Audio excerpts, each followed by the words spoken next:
नमस्कार, बहुत स्वागत है आपका।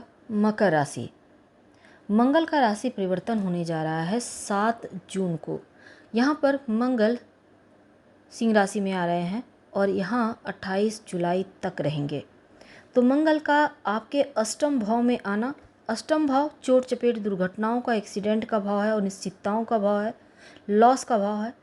8वें भाव में जब मंगल आएंगे तो इसका परिणाम क्या होगा, क्योंकि केतु भी पहले से यहाँ विराजमान है। देखिए, सबसे पहली चीज़ सावधानी क्या होगी, वाहन थोड़ा धीरे चलाइएगा। अगर आप मशीनरी से संबंधित कोई काम करते हैं, आग या बिजली से संबंधित काम करते हैं, तो अपना ज़्यादा ध्यान रखिएगा, ठीक है। अब हम समझते हैं कि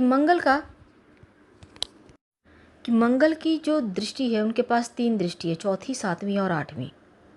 तो इनकी दृष्टि का फल आपको क्या मिलेगा। तो अष्टम भाव में मंगल बैठेंगे तो मांगलिक दोष बनाकर भी बैठेंगे। सिंह राशि में है मंगल, अपने घर को देख रहे हैं, तो ऐसे में ये समझ सकते हैं कि अपने घर के सामने खड़े हैं मंगल। तो ऐसे में अपने घर पर पूरा कंट्रोल है उनका। उनकी दृष्टि से शुभ फल आपको मिलेगा, सुरक्षा कवच आपको प्राप्त होगा, क्योंकि मंगल को सुरक्षा से भी जोड़कर देखा जाता है। इनकम के भाव पर दृष्टि देगा, सकारात्मक फल मिलेंगे, खासतौर पर लाभ की स्थिति बनेगी। कोई अगर महत्वपूर्ण कार्य है जो पूरा नहीं हो पा रहा था, कोई आपकी अधूरी इच्छा है, वो पूरा होगा। मंगल के पास वो पावर है, एनर्जी है कि जो भी कार्य आप करेंगे वो पूर्ण करके दम लेंगे, या फिर कार्य पूर्ण मंगल करवाएगा और आपको सफलता भी देगा। मंगल के पास 7वीं दृष्टि है। 7वीं दृष्टि से यह आपके द्वितीय भाव को देखेंगे, धन का भाव है। अब धन भाव यानी कि कुंभ राशि, अब शनिदेव का घर है और आपके भी राशि के स्वामी हैं शनिदेव। मंगल यहाँ देखेंगे तो शनिदेव मंगल का कॉम्बिनेशन बहुत अच्छा नहीं है, क्योंकि यहाँ पर मंगल भूमि से जुड़ा ऊर्जा का कारक ग्रह है। धन के भाव में दृष्टि डालना जो मंगल है उनके लिए, सबसे पहली बात तो अष्टम भाव में मंगल बैठा है और जब धन भाव को देखेगा तो रुका हुआ फंसा हुआ धन की प्राप्ति करवाएगा। आपकी वाणी का वेट बढ़ेगा, या फिर वाणी में एकदम से तेज भरा वाणी आ जाएगा, आप बिना लाग लपेट के भी बोल सकते हैं। इसलिए थोड़ा वाणी पर काम कर लीजिएगा, तो मंगल वाणी के जरिए आपको लाभ भी दिलवाएगा। मंगल की एक दृष्टि आपके तीसरे स्थान पर है, मीन राशि पर। अब तो गुरु और मंगल का कॉम्बिनेशन हालांकि यहाँ अच्छा होगा। मित्र की राशि को दृष्टि दे रहे हैं, तीसरा घर, कॉन्फिडेंस लेवल आपका बढ़ेगा, आपके अंदर ऊर्जा बढ़ेगी, उत्साह बढ़ेगा। कोई भी काम आप बहुत ही सुकून के साथ, कॉन्फिडेंस के साथ करेंगे तो वो कार्य जोश के साथ करने से पूर्ण भी होगा, यानी विजयश्री को मिलेगा। अब मकर राशि वालों, तीसरा घर स्वयं एग्रीमेंट का है। कोई एग्रीमेंट अगर आपका साइन होते होते रह गया था या आप करना चाहते हैं, वो कार्य आपका बन जाएगा।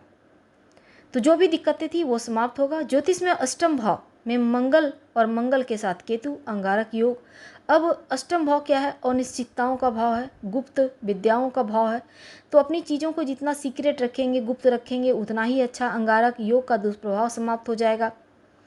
अब देखिए, ईश्वर की तरफ थोड़ा झुकिए, भगवान की भक्ति कीजिए, इससे भी केतु की मुश्किलें समाप्त होती है। हनुमान चालीसा का पाठ करके दिन की शुरुआत कीजिएगा और साथ ही हनुमान जी के चरणों का सिंदूर का तिलक माथे पे, कंठ पे लगाना शुरू कर दें, तो मंगल संबंधी जो पीड़ाएं हैं, मुश्किलें हैं, वो समाप्त हो जाएंगी।